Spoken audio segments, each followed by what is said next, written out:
Margie is an all-around person.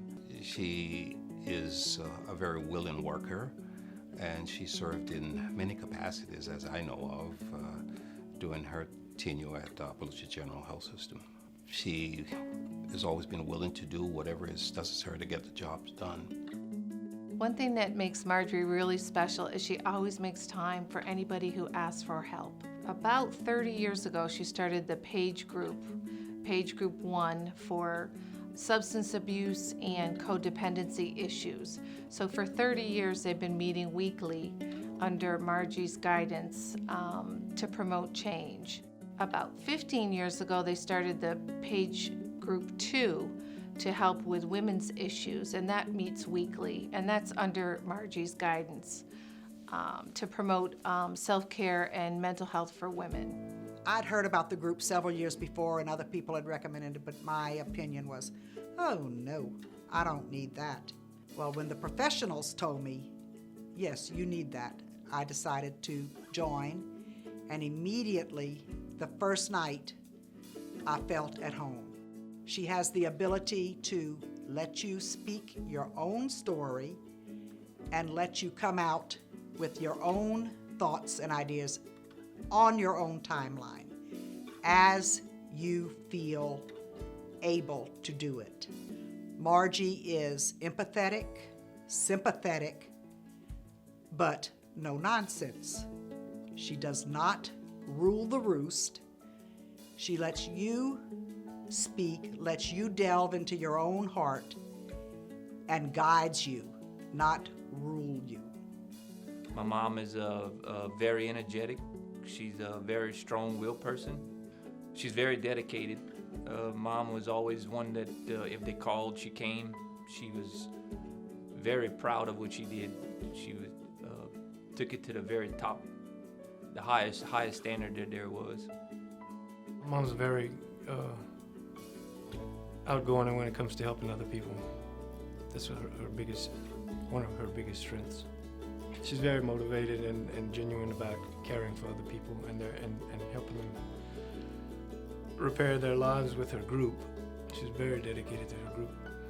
When I first met Margie, I was sort of intimidated by her for some reason. I don't know, sort of maybe like a teacher-student relationship, or even, I'll take it more drastically, a sergeant-private relationship. I don't know why, but that's just how I felt initially about her. Several years went by, and sometimes in the mid-90s, I got into some trouble.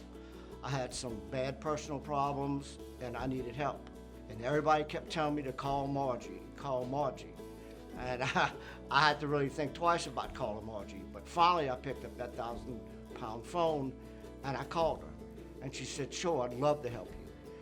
Be here on Tuesday at 6 p.m. We have a meeting for people like you. And that's when our relationship started. And all those things I thought those years, for no reason, were all completely untrue.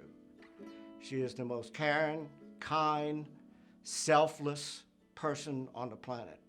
What I would say about Miss Margie is that she is the kind of person that when you're in her presence, you feel and you experience your own specialness, which is a incredibly profound quality and quite rare, I would think.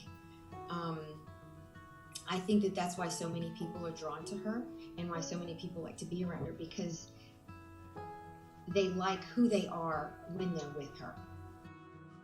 One night while working at Crawfish House and Grill, I passed by a table and I heard someone say, should I call 911?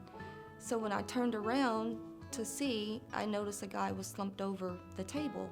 And I remembered Margie was there with friends having dinner, so I ran over to her table and told her we needed help.